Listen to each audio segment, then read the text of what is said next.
Plano ng Philippine Air Force na magsagawa ng cloud seeding operations upang maapula ang forest fire sa Benguet. March 2 and 12 plus day daw nila, ma'am. Depende daw, ma'am, kung saan yung clouds kasi nagbe-base sila dun sa formation ng clouds, ma'am. Sa accumulation ng clouds ba? Ayon kay Fire Superintendent Jesse Anasio, ang head ng Bureau of Fire Protection Benguet, inaasahan nila na ngayong araw ng Martes ay maisasagawa ang naturang plano. Hopefully, bumagsak po yung ulan para at least mapasa po yung mga Kasi super dry yung mga yung pinuntahan namin, as in super dry yung mga pine needles doon, ma'am, which is yung mga pine needles is madaling madaling sumiga. Mababatid na binalot ng makapal na usok at haze ang Benguet at Baguio City matapos na tumamang 8 forest fire sa rehiyon. Tinupok ng forest fire ang bahagi ng Mount Santo Tomas na halos umabot na sa vital installations, sa communications, TV at radio equipment sa lugar.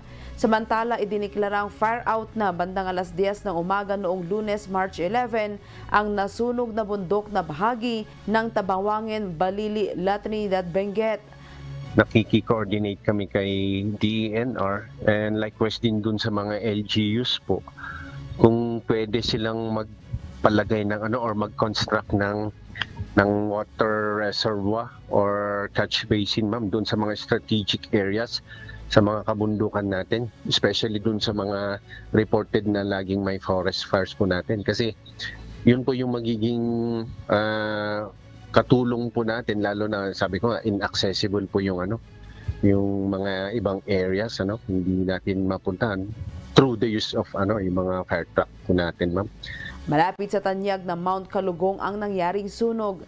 Nabatid na Marso 2 nang simulan ng mga naturang government agency ang cloud seeding kasabay ng tumitinding init ng panahon. Gamit ang civilian Piper na Baho aircraft, magpapakalat ng 200 kilo ng sodium chloride sa kaulapan ng Benguet ang mga autoridad. Grace Doctolero, humahataw sa balita ngayon.